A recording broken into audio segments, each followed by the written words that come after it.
Hi everybody, welcome to this new episode of Transpersonal Reflections. This reflection I didn't plan, it just came to me as an insight, a really important insight, and important for my life and for our times, and I guess for the whole humanity, it's nothing smaller than that. Important for us all humans. And like you saw the title, there is no tiger. There is no tiger. There is no tiger, I repeat. What does that mean? Yeah, it sounds simple, doesn't it? But we humans don't know that there is no tiger, and that changes everything. I can only talk from my own personal experience. This came as a quite slow realization of how much my life is still influenced by an ancestral system of protection. And we actually all are, I'm saying. Not just me. We call it flight or fight. It's very well known in psychology and many other sciences. So even now, in the modern world, it prevents me and my fellow humans from fully relaxing, fully trusting, fully letting go.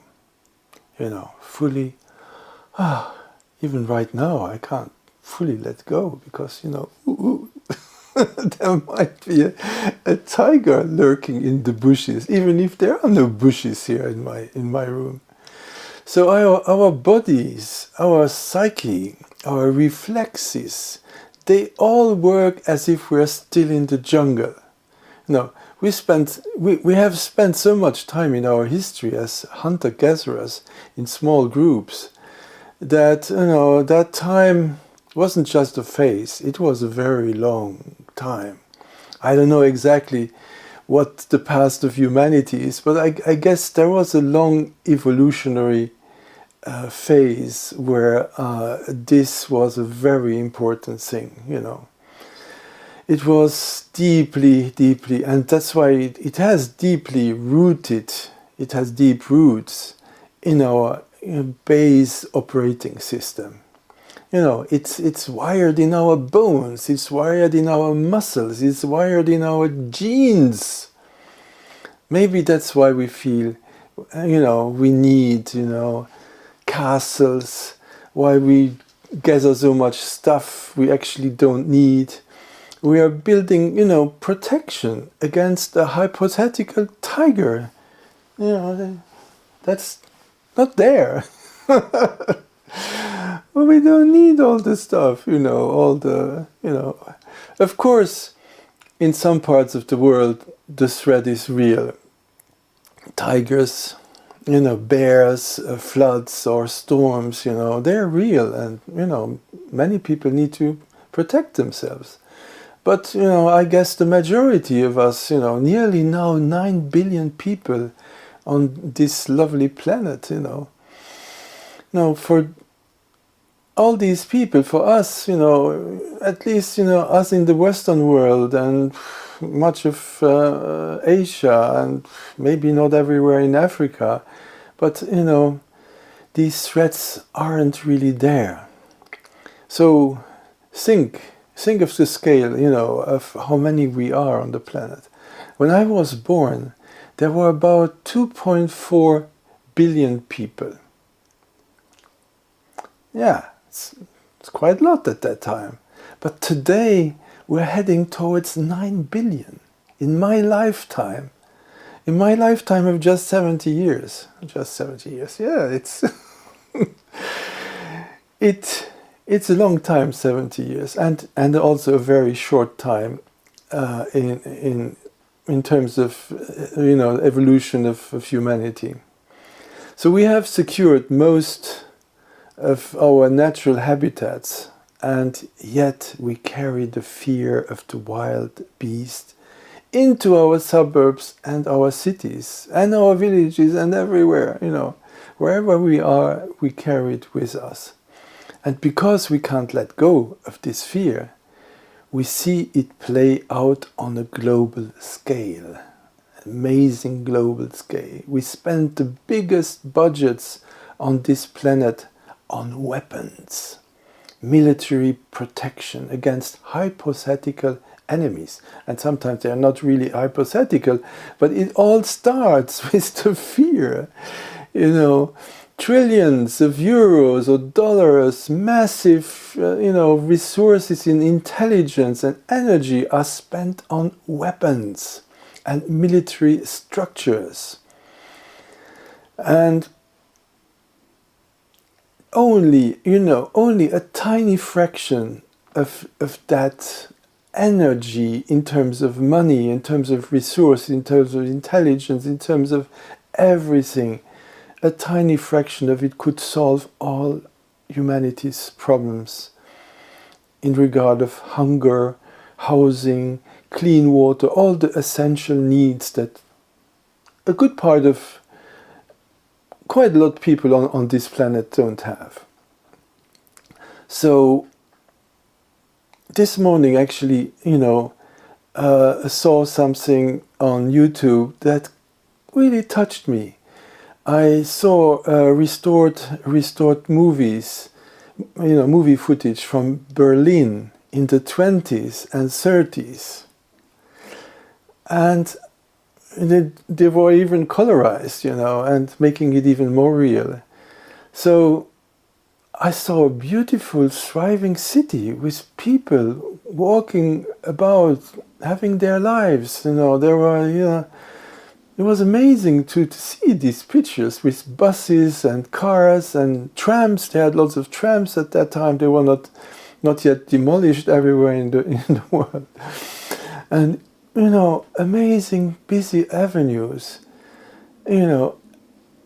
So seeing that, I realized, this doesn't exist anymore. It was destroyed in the Second World War. A war, started. Yeah, why was it started? Because of a nation felt need more territory, and because they listened to some would-be dictator and party that was selling them that people didn't have what they needed, and that there were enemies inside the countries and outside, and everything was so important for the well-being of the nation. So, God, we know what that what that became. So, if only a tiny fraction of all the resources engulfed in that horrendous Second World War had been used to increase the well-being of, just the population of Germany, or maybe a whole of Europe, most people could have become millionaires, because it engulfed so much incredible what it destroyed. But who am I to think what would have been better? But I can't imagine that this was a good way to do it. But who knows the mysterious ways of the universe? Maybe all these old structures needed to be destroyed for real change to happen, But it's a pity if destruction and war must be the main engines of our evolution. It should be possible otherwise, and it has to be possible.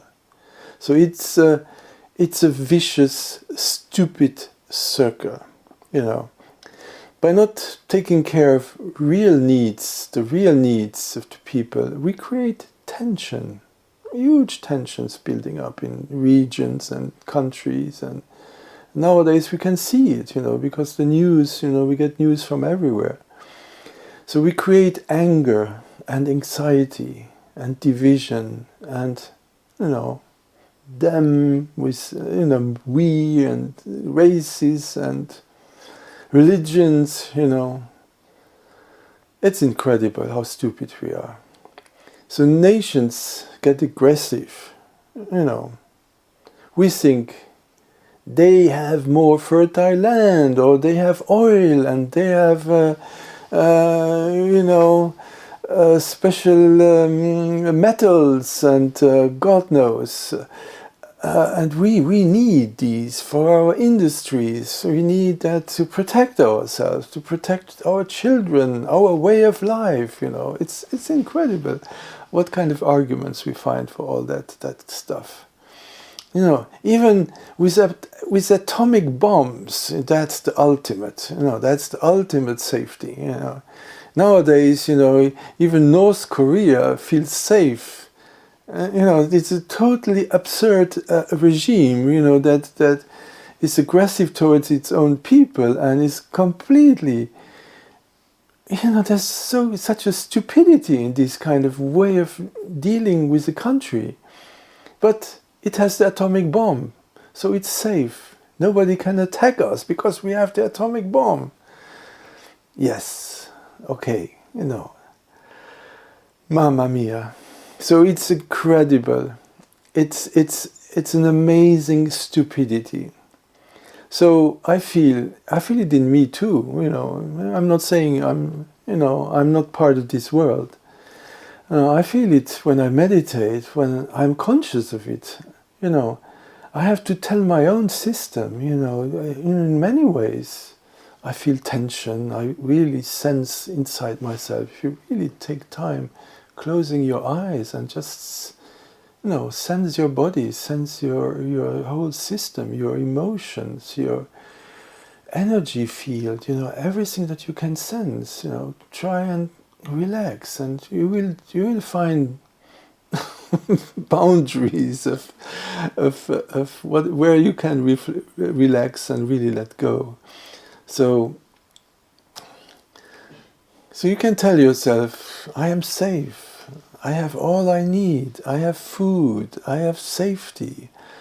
Relax, relax, relax, And to be honest, beyond all that, to be your deepest, truest nature, you have to let go of these ancient layers of identifications that have been reinforced during our life, because that's the deepest layer of our operating system. And of course we have so much lived in our own life that reinforces them, that justifies it. Of course. So, and it's not just our own fears. So it's a big program, to let go of that. I'm not saying it's easy. So, but if we relax and really make it a practice to, on a daily basis, stop, take a deep breath, and just sense yourself, have a micro meditation and relax, saying, okay, I don't think there's a tiger here. I think I'm safe here. And feel that. Let go of that nervousness, that energy that is hyper, We have so much of it, and having to move fast because, maybe there's some animal going to attack us, so we need to keep moving. So we realize, at some point, we will realize, if we come to a point of feeling deep insight, starting to feel our own presence, our own true nature.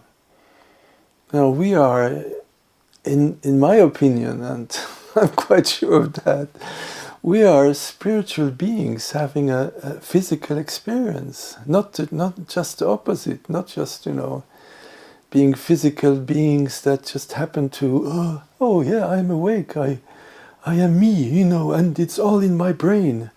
no, it's not all in your brain. We are more than the brain. The brain is fantastic. It's very good of having that operating system and reinforcing it. It stores everything, and it has these deep layers of storage that come from millions of years of fear and thousands of years of war. So all that left traces into our system. And this system carries all that stuff as a security. Because the system says, all these things happen, and you need to brace yourself, you need to prepare yourself, because otherwise you're in trouble. Okay. It's not true. You all agree with me when I say that, but really feel inside, deep inside, what you really sense in your body. So if we do that, we realize, the biggest security we have isn't a weapon. What is it? What is our biggest security? I think it's love. It starts with yourself. Self-love. You start loving yourself. And then you can start loving others. You can love your environment, your house, nature around you, people in your life, in your family. You start to cooperate, start to feel that there are communities, that we are inside a community, a village, a town, a nation, friends. You don't need to have, be in a community like the Fintone community in northern Scotland to feel that. We can feel it where we are. So if we applied all this, and if we really let go of that flight or fight mechanism, I really feel, and I can see, and in many ways it is happening. A new humanity can arise in no time.